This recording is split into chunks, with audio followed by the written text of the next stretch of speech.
Isang bata na naman po ang gustong ipaunat ang kanyang napakagandang kulot na buhok. 10 beses ko po siyang sinabihan kung gusto na po niya talagang ipariban ang kanyang napakagandang mala Jezabel na buhok. Tinanong ko rin ang kanyang nanay, pati yung kanyang lola, na masugid po nating manonood sa ating mga vlog-vlogan.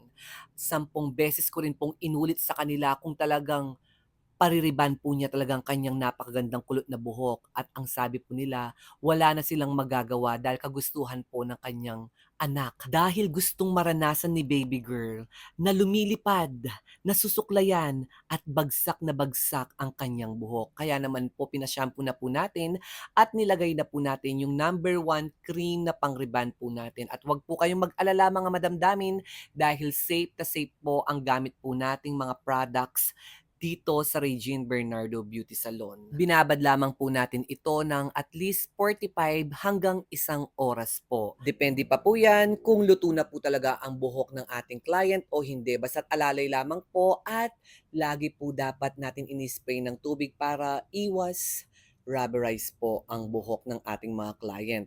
Depende po yan sa mga technique po natin. And after that, pinabanlaw ko na po and eto na po yung kinalabasan ng kanyang buhok na-lessen na po yung pagka-curly-curly po niya.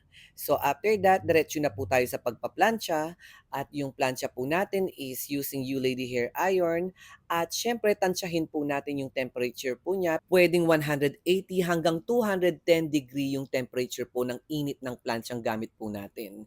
And dito pa lamang po, dapat po yung pagpaplantsa ay pulido po. After po natin pinlansya, diretso na po tayo sa neutralizer, babad po natin ng 30 minutes, pinabanlaw po natin, and then 30 minutes, and then pinabanlaw na po natin yung buhok ni baby girl. After that, ito pong 4-in-1 treatment po natin at ibabad lamang po natin ng 15 minutes at wala na pong banlawal dahil ito po yung pang Brazilian Keratin Botox po natin. At i-blow dry na po natin ang buhok ni baby girl and dito pa lamang po makikita na po natin kung ano yung magiging resulta ng buhok ng ating mga client. At napapansin ko na po sa buhok ni baby girl ay malaking improvement na po.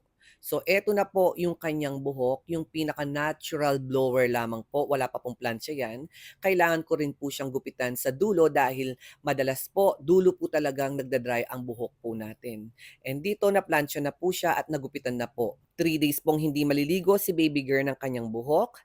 And finally, dream come true po ang nangyari kay baby girl. Kailangan po dapat pinapa-treatment po niya every 3 months po para nang sa gano'n manatili pa rin pong bagsak at shiny ang buhok niya. So maraming salamat po. PM lamang po sa gustong magpa-appointment. God bless everyone!